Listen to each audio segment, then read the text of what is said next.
مشاهدي الأفاضل، طيب الله أوقاتكم أينما كنتم بكل خير. أحييكم وأقدم نشرة أخبار المساء من الفضائية الإريترية والمستهل بالعناوين. ارتفاع نسبة مشاركة الطالبات في التعليم في جنوب البحر الأحمر. جهود لزيادة التبرع الطوعي بالدم في الإقليم الجنوبي. سيمينار لطلاب مندفرة حول النظافة.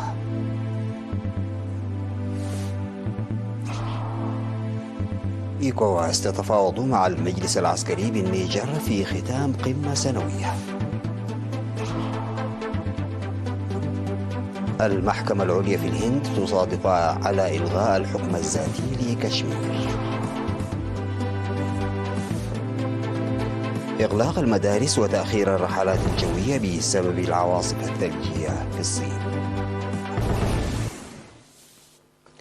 السلام عليكم ورحمة الله. أعلن مكتب التعليم في إقليم جنوب البحر الأحمر تحسن مشاركة المرأة في التعليم المتوسط والثانوي بفضل حملات التوعية المكثفة. وأوضح مسؤول المكتب الأستاذ حبو سعد حنا في الاجتماع التقييمي الذي عقد في 6 ديسمبر إن نسبة مشاركة المرأة في المرحلة المتوسطة وصلت إلى 26.5% والمرحلة الثانوية 26.1% في العام الدراسي 2022-2023.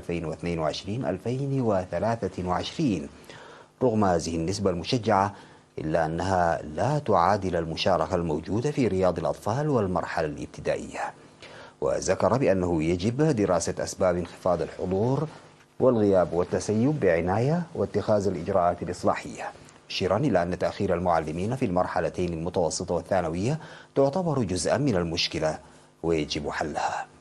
وأثنى على الطلاب لأنشطتهم في حملة الطلاب التنموية الصيفية على شاطئ البحر، موضحا بأنه سيتم تنظيم دورات تدريبية لتعزيز قدرات المعلمين. وقال حاكم إقليم جنوب البحر الأحمر السفير محمد سعيد منداي إن التعليم باعتباره أساس التغيير والتطور يجب حل التحديات والمصاعب التي تطرأ أثناء العمل بالجهد المشترك. هذا وتوجد 23 روضة أطفال و50 مدرسة ابتدائية و15 متوسطة و4 ثانوية في إقليم جنوب البحر الأحمر. أقيمت في مديرية السجنيتي جمعية المتبرعين الطوعيين بالدم في إطار الجهود الجارية لرفع عدد المتبرعين الطوعيين بالدم. وقدم في المناسبة توضيح حول هدف وأهمية التبرع بالدم ومصدر الدم ونوعه ومحتواه وكمية الدم المتبرع به وفوائد التبرع بالدم. ودعا مدير مديرية السجنيتي السيد عبد القادر الحاج علي الجميع للمساهمة في نجاح مهام جمعية المتبرعين الطوعيين بالدم. وقال رئيس جمعية المتبرعين بالدم في الإقليم الجنوبي السيد إبراهام يوهنس إن أنشطة التبرع بالدم في الإقليم اقتصرت على الطلاب والموظفين الحكوميين، موضحا الأنشطة الجارية في الإقليم. وتعمل جمعية المتبرعين الطوعيين بالدم في الإقليم الجنوبي في مديريات مندفرة ودكمحرة وعد القيح ودباروة وعد دخالة، وأقيمت مؤخرا جمعيتين في صنعفة وأمن حيلي وحاليا في سجنيتي.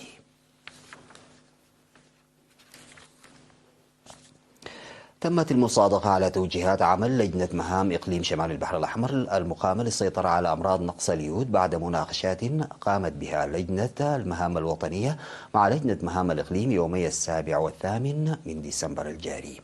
وأشاد مسؤول مكتب الصحة الدكتور هينوك تكيه في افتتاح الاجتماع بالمبادرات الوقائية التي تقوم بها لجنة المهام الوطنية لمكافحة أمراض نقص اليود في الإنسان والحيوان.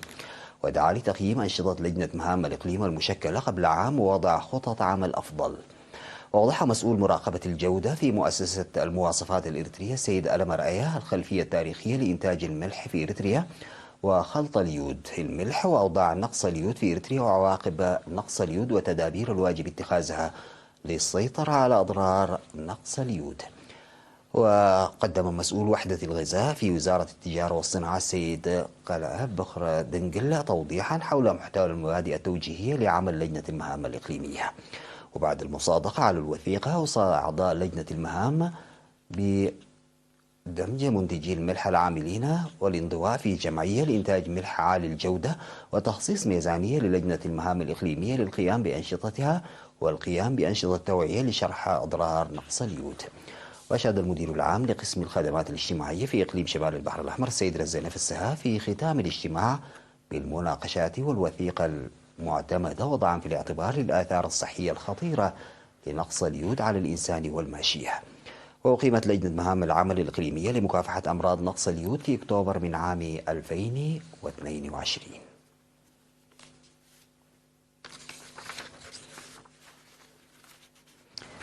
عقدت سيمينارات حول النظافة الشخصية والبيئية لطلاب المدارس المتوسطة والثانوية في الفترة من 28 من نوفمبر وحتى 7 من ديسمبر في مدينة مندفرة.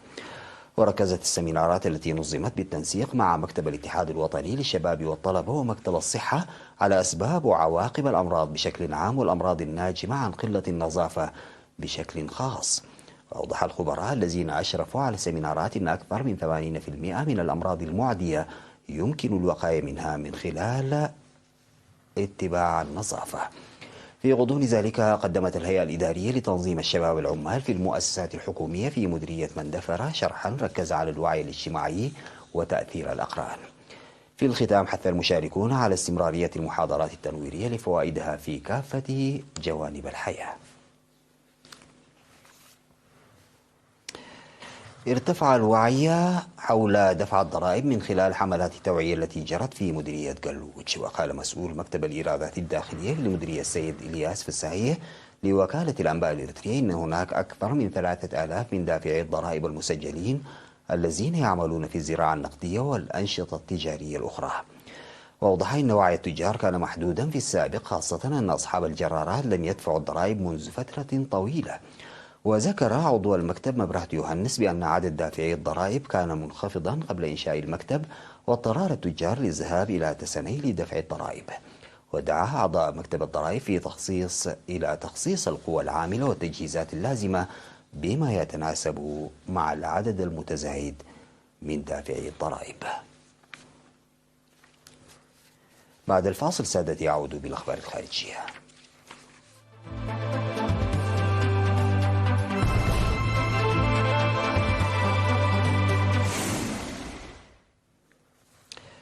ذكر بيان ختامي صدر عن قمة سنوية للمجموعة الاقتصادية لدول غرب إفريقيا إيكوواس أنها شكلت لجنة من 3 زعماء للتفاوض مع المجلس العسكري في النيجر بشأن الانتقال إلى الحكم الديمقراطي ودراسة تخفيف العقوبات.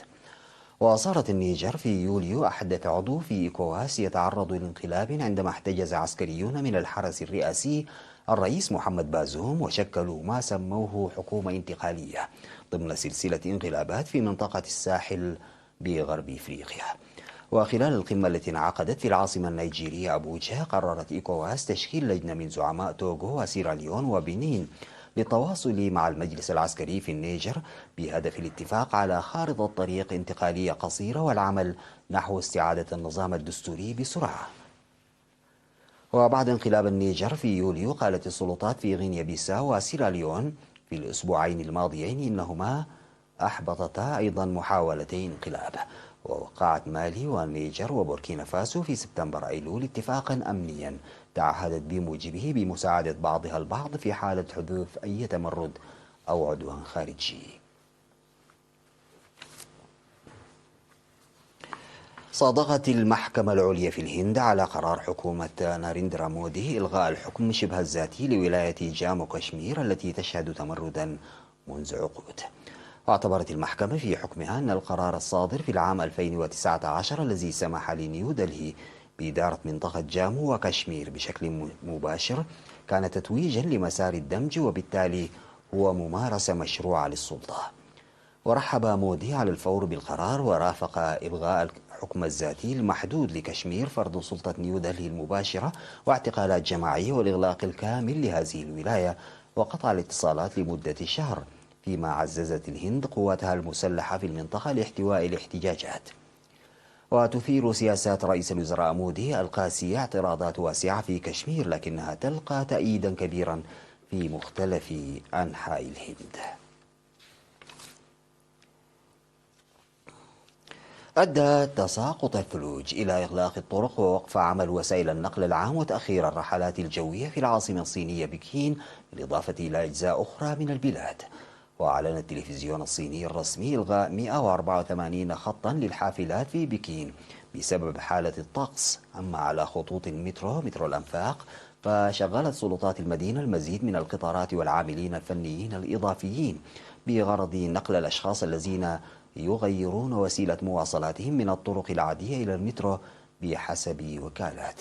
وألغيت الدراسة في معظم المدارس الابتدائية والثانوية، ولم ترد بشكل أولي أي تقارير بشأن وقوع حوادث أو إصابات كبيرة. وأغلقت السلطات أجزاء من الطريق في مقاطعة هيبي المحيطة ببكين، وفي مقاطعات هيلونجيانغ ولياونينغ وجيلين شمال البلاد، وأيضا في منطقة منغوليا الداخلية بسبب تساقط الثلوج. أصيب 17 شخصا على الأقل بجروح في حادث تصادم بين قطارين شمال شرقي إيطاليا. ونقلت وكالة فرانس بريس عن بيان لخدمة الإطفاء الإيطالية قولها إن قطارا فائق السرعة وآخر إقليمي تصادما على خط سكة الحديد الذي يربط بين مدينتي بولونيا وريميني، ما أسفر عن وقوع إصابات. وأكد متحدث باسم شركة تريني تاليا الوطنية لتشغيل القطارات إن الإصابات تقتصر على الكدمات، مضيفا أن التصادم بسرعتين منخفضتين جدا، مشيرا إلى أن التحقيق جاري. وقال وزير النقل ونائب رئيسة الوزراء ماتيو سالفيني إنه يتابع الوضع عن كثب ويسعى إلى الحصول على معلومات حول ما حدث والمسؤوليات المحتملة. وجاء الحادث بعد 3 أشهر على وفاة 5 من عمال سكة الحديد بعد أن صدمهم قطار أثناء أعمال صيانة ليلية على خط ميلانو تورينو في 31 من أغسطس الماضي. ختاما لنشرة الأخبار سادتي، أعود فأذكر بعناوينها. ارتفاع نسبة مشاركة الطالبات في التعليم في جنوب البحر الأحمر. جهود لزيادة التبرع الطوعي بالدم في الإقليم الجنوبي. سيمينار حول النظافة لطلاب مدينة مندفرة.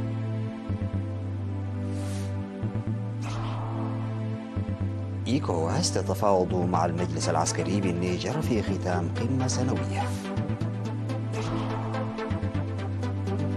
المحكمة العليا في الهند تصادق على إلغاء الحكم الذاتي لكشمير. وإغلاق المدارس وتأخير الرحلات الجوية بسبب العواصف الثلجية في الصين.